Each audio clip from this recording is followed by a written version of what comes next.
শুভ সকাল বন্ধুরা। গতকাল রাতের একটি এক্সপিরিয়েন্স আমি আপনাদের সাথে শেয়ার করতে চাইছি। যেহেতু আজকে রাস, তো গতকাল রাতে একজন গ্রুপ, একটা ছেলে আর অনেকজন ছিল তাদের পাড়ার, তো তারা রাস পুজো করছে, রাস উৎসব পালন করছে। তো সেক্ষেত্রে তারা প্রতিমাকে নিয়ে আসছিলো, মানে ঠাকুরকে নিয়ে আসছিলো, মাকে নিয়ে আসছিলো ভ্যানে করে। তো সেই সময় আমি স্কুটি করে রাস্তা দিয়ে যাচ্ছিলাম, আর ওপরে টুনি লাইট এইসব লাগানো ছিল, লাইট বাগেরা। তো সেই ছেলেটি ভ্যানের ওপরে দাঁড়িয়েছিল যাতে লাইটগুলো প্রতিমাটার মুখে বা ঠাকুরটার মুখে না লাগে, যাতে কোনো রকম বিপদ না ঘটে। তো সেক্ষেত্রে তার দায়িত্ব ছিল ঠাকুর মানে লাইটগুলোকে ঠিকঠাকভাবে সরিয়ে নেওয়া।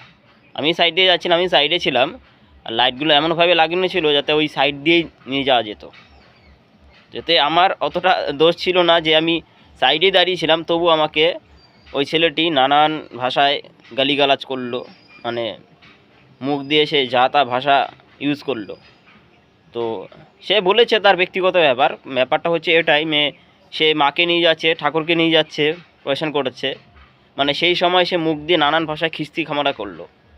মানে তার মানসিকতায় মানে এই ধরনের মুখের ভাষা উঠে আসলো কখন সে মাকে ধরে যাচ্ছে এবং ঠাকুরকে নিয়ে যাচ্ছে।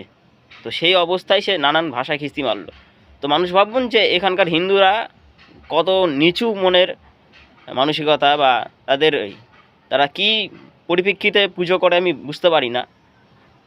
সেই সময় তারা মুখের ভাষাটা সেইভাবে ইউজ করছে। আমার যদি দোষ থাকে আমি তাকে সরি বলেছি, আমি চুপচাপও ছিলাম, কিছু বলিনি। সে প্রথম থেকে খিস্তি মারছে শুরু করছে। তাই ভাবুন, সে একটা ঠাকুরকে নিয়ে যাচ্ছে, মাকে ধরে নিয়ে যাচ্ছে, সেই সময় তার মুখের থেকে নানা নোংরা ভাষা বেরোতে পারে।